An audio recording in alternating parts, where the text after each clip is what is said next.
बाबा जी की प्यारी सात संगत जी राधा स्वामी। एक बार एक आदमी था। उसने बड़े महाराज जी से नाम ले रखा था और सत्संग में सेवा भी करता था। वह बैलगाड़ी चलाता था। सत्संग घर में भी कभी बैलगाड़ी की जरूरत होती तो वह सामान उठाने के लिए ले आता था। कुछ समय के बाद उसका बैल मर गया तो वह बहुत रोया और दुखी होकर बोला, मुझको सतगुरु जी ने मेरी सेवा का यही इनाम दिया है कि मेरा बैल मर गया। वह सतगुरु की तस्वीर के आगे बैठकर रोने लगा, दोष देने लगा। बोला, आज से मैं आपके दर पर कभी नहीं आऊँगा और ना ही आपसे कोई रिश्ता रखूँगा। वह रात को सोया हुआ था तो उसे कोई आहट सुनाई दी तो वह उठ बैठा और क्या देखता है कि महाराज जी उसके सामने कुर्सी पर बैठे हैं। वह इसे एक सपना समझकर फिर सो गया। थोड़ी देर के बाद उसे फिर आहट सुनाई दी। यह देखकर वह सोच में पड़ गया कि मैंने तो सतगुरु से सारे रिश्ते तोड़ लिए हैं, फिर यह मुझे दिखाई क्यों दे रहे हैं। वह दोबारा आंखें बंद करके सो गया। महाराज जी बोले, भाई तेरा बैल मर गया है, उसका अफसोस करने आया हूँ। वह बोला, मैं बैल के बिना क्या करूँगा, क्योंकि बैल के बिना तो मेरी गाड़ी भी नहीं चलेगी। महाराज जी बोले, इसलिए तुमने मुझसे अपने सारे रिश्ते तोड़ लिए और सारा दोष मुझ पर डाल दिया। अपने मुर्शद पर क्या इतना ही विश्वास है, अपने सतगुरु पर? तुम्हें पता है कि तेरा इकलौता बेटा मरने वाला था।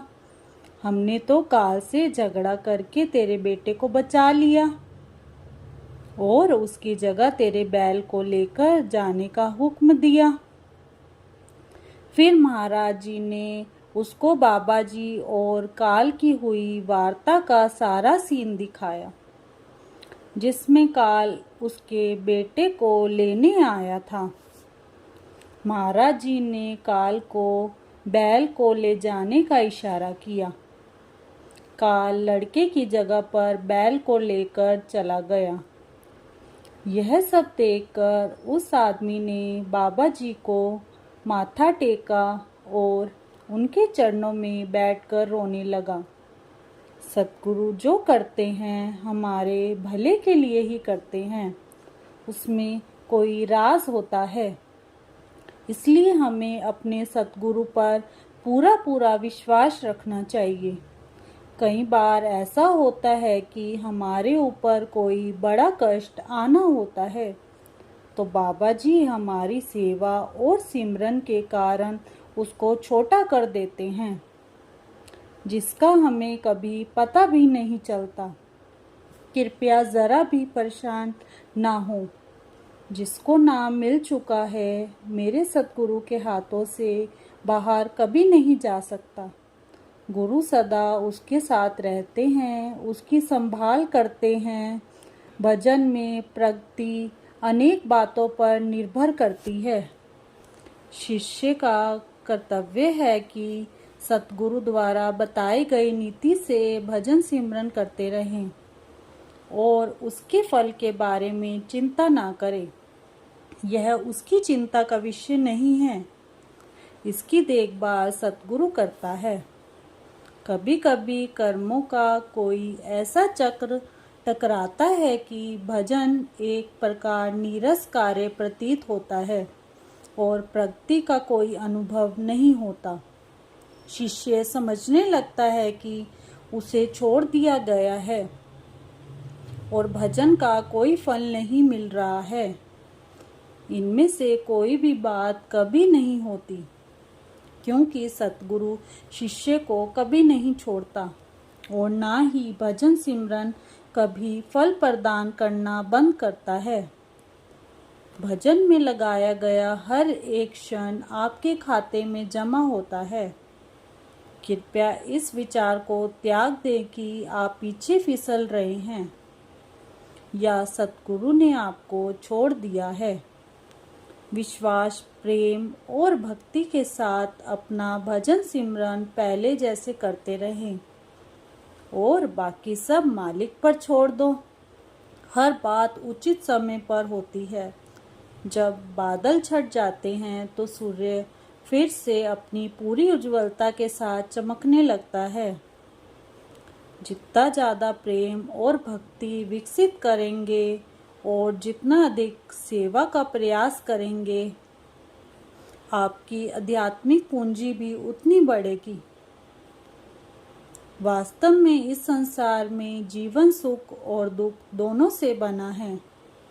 इसीलिए संत हमें जन्म मरण तथा सुख दुख की इस दुनिया से हमेशा के लिए छुटकारा पाने की सलाह देते हैं। इस लक्ष्य को प्राप्त करने के लिए अवसर केवल तब तक ही है जब तक कि हम मनुष्य शरीर में हैं। हर जन्म में हमें मनुष्य का चोला नहीं दिया जाता। करोड़ों जन्मों के बाद ही हमें यह प्राप्त होता है। यह एक विरला और मूल्यवान उपहार है। इसे संसार की निष्फलता और पदार्थ में व्यर्थ ना गंवाना चाहिए। मनुष्य जीवन का उद्देश्य परमात्मा की प्राप्ति है और यदि हम उसे पाने का मार्ग नहीं ढूंढते तो हम इससे मनुष्य जीवन को जिसे परमात्मा ने हमें बख्शा है उसे गवा देते हैं।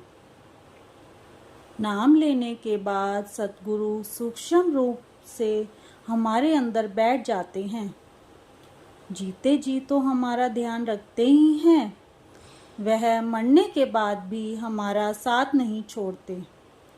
ऐसे प्यारे सतगुरु का बार बार शुक्र शुक्र।